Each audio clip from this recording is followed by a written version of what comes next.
Hi, it's Will from StormyCastle.com, and this is my latest project. It's a death scythe. It's from a video game called Dante's Inferno that's set to be released in February. In this story, Dante has to rescue his girlfriend from hell. She's been kidnapped to hell. Dante takes Death's weapon, the scythe, and then battles his way through the 9 levels of hell to rescue her. I thought it was been checking out some stuff about the game, and it looks like a lot of fun, and the weapon looks pretty cool, so I thought, hey, it'd be nice to make one, so that's what I did. I made one right here. It's predominantly foam. I did it in several different parts, and it has a pipe core, so it maintains its shape, and it's pretty durable. And you see I have the head there, and the axe, the scythe blade, and I have it's about 8 feet tall. Take a look at the back there. Back of it. But I modeled it after the actual scythe in the game, so it's pretty sturdy.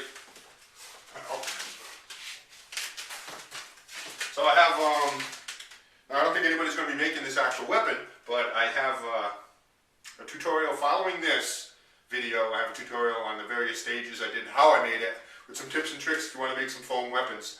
And I also have a web-based tutorial with a lot more information about the game, and about the weapon, and about the tutorial on how I made it. So here we go. The death scythe from Dante's Inferno.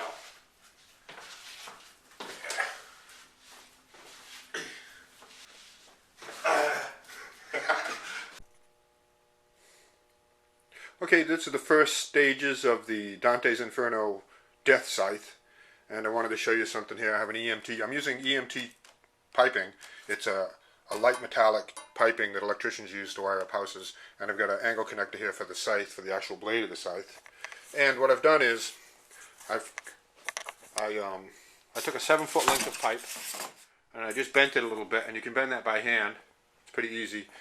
And then I cut myself some pieces of foam here to make that, and I also put notches in the foam. You can see the notch there.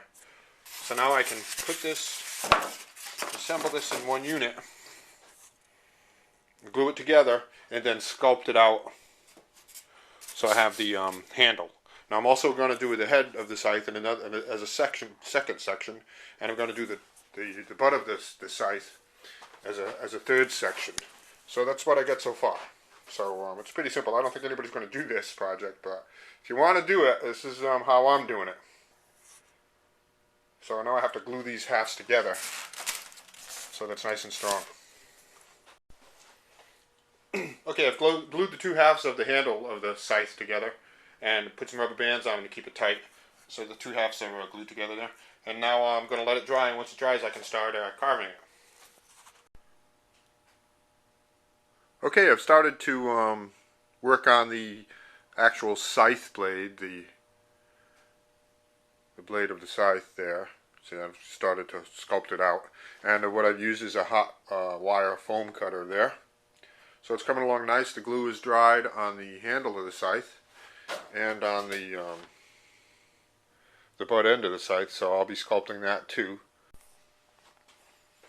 Okay, I just wanted to show you that I've got most of the styrofoam work done, the foam work. I've cut out most of the major shapes. Well, all the major shapes are cut out now. The back end, the skull, the blade. What I did here to sculpt this is, at first I just cut out the basic shape using a hot wire foam cutter, and then I sculpted it with various X-Acto knives and hobby knives and just sculpted it into shape. Now these will have to all be attached together and attached to the spine or the handle of the scythe, and they'll have to be painted. Okay, here's the base of the scythe and the body of it, and I just wanted to show you that I'm using liquid nails to seal it all together. Liquid nails is like an industrial carpenter's glue kind of thing. So I'm going to assemble it all together, then I'm going to paint it, and I'll show you what it looks like when it's done. I ended up trimming down the pipe. Just didn't need to make it that long. So this will take some touch-up work here, but it should be fine. Let me set that pipe right into there.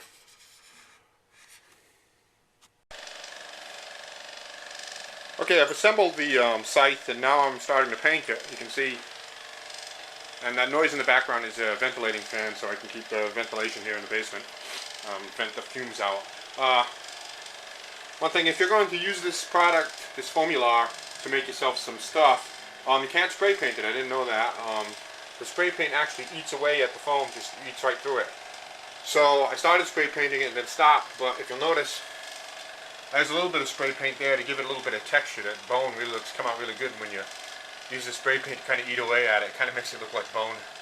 But you know, some of it ate away too much, like the head. I may leave it, or I may try to touch that up, or I may make another one. But anyway, so spray painting. Now I put on a base coat. I'm also going to add some browns and make it look more realistic. So that's where I'm at.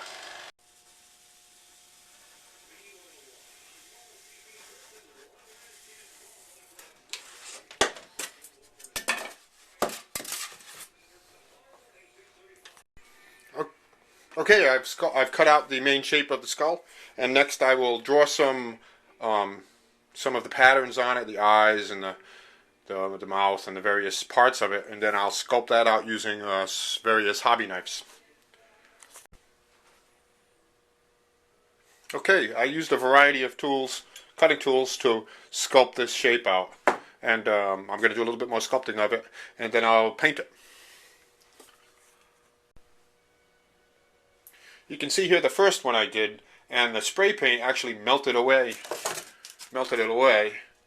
So I was considering keeping it like that because it does have a kind of a nice look, but it was a little bit too much melting. So I just decided I'll make another one. So there you go. So if you're going to use this kind of foam, chances are good you can't use spray paint, although some spray paints actually take and some don't. But so I'm going to paint this by hand.